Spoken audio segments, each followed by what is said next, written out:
Dragi moji, dobrodošli na kanal. U današnjem videu pokazat ću vam recept za jednu od najlepših pilećih čorbi koju možete napraviti od krajnje jednostavnih sastojaka. Za početak uzmite 2 čena belog luka pa ga usitnite. Ja sam koristila onu spravu, a vi možete i ručno. Zatim jednu srednju glavicu crnog luka koju ćete iseckati na neke sitne kriške, a potom i 2 velika krompira. Ja ih seckam kao što vidite na ovako dosta krupne kockice za ovaj recept.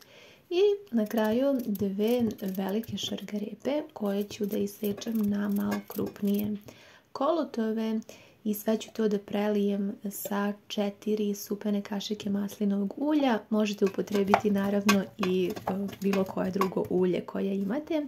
Promešajte, odnesite na srednje jako zagrejanu ringlu da se sada to sve lepo ukrčka i prvenstveno da luk pusti svoj miris i ukus. Za to vrijeme ovdje sam pripremila 250 grama pilećeg filea. Iseckat ću na nešto krupnije kockice za ovaj recept. Možete vi sitnije, ali mislim da je ovako sada trenutno lepše. Sada ćemo provjeriti povrće. Ako vam nešto malo se lijepi, možete vrlo malo da dolijete vode i tako da dinstate nekakvih 5-6 minuta, a potom da sklonite sa strane povrće. Dodajte u šerpu 50 grama margarina ili putera, a zatim i iseckanu piletinu na kocke, pa sada to sve dinstajte. Možete pojačati jačinu ringle na nešto iznad srednje da se meso blago ukrčka, odnosno da potpuno upije taj puter ili margarin, da bude mekano, ali nikako da se sada zaprži, neka ostane mekano. Dodajte i povrće nakon nekakvih 5-6 minuta unutra, sve zajedno promešajte. Dodat ću kotku za supu, malo soli, jednu kašikicu i poslije ću malo bibera. Vi možete da začinite naravno po vašem ukusu. Sve ću preliti sa 900 ml hladne vode. Za početak to će biti dovoljno. Vatra može da bude nešto iznad srednje. Sve ćemo zajedno da promešamo i sačekajte da sada počne da vrije. Kada vam ispliva luk na površinu, ja ću crni luk da sklonim jer mi ne treba unutra, a pustio je ukus i sada poklopite. Dok se naša čorba kuva, spremamo jako fin preliv zapršku, nazovite kako želite. Dodat ću 4 supene kašike jogurta, 1 supenu kašiku brašna i jednu veliku kutlaču buljona iz supe, pa ću sve to zajedno da promešam. Unutra dodajem 1 supenu kašiku sirćeta, možete i limunov sok, i izlupat ću 1 cijelo jaje, pa ćemo sve to da zamutimo. Ovo će dati zaista jako fini ukus i pogledajte kako je fin ovaj krem, zaista predivan i doprineće i ukusu i mirisu ove božanstvene čorbe. Možete ga skloniti sa strane do upotrebe. Sada ćemo provjeriti našu čorbu kako se kuva. Ja sam dodala još 400 ml vode tokom kuvanja. Moja šerpa ima 2,5 litra i uvijek negdje održavam 2 litre vode.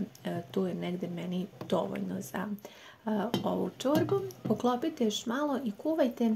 Da bi se skuvalo povrće i meso potrebno je nekakvih 50 minuta otprilike. Vi sada probajte, po želji možete još začiniti, pa ćemo dodati i naš fini krem koji smo zamutili.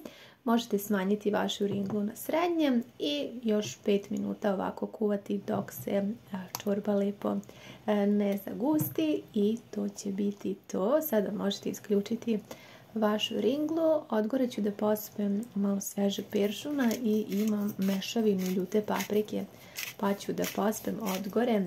To je baš zaista jako ukusno. Ta mešavina paprike ima u sebi i limunovu koricu, tako da doprinosi jako ukusu.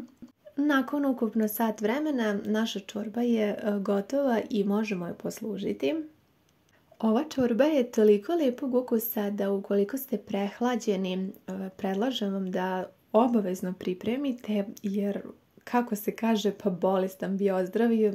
Pa stvarno ukus ove čorbe je baš upravo takav da bolestan ozdravi, da zaista uživate u finom ukusu. Ne znam da li ste pripremali nešto slično, ali eto, kao što vidite, od krajnje nekih jednostavnih namirnica koje pretpostavljam da svi imamo kod svoje kuće, možemo napraviti nešto zaista jako fino.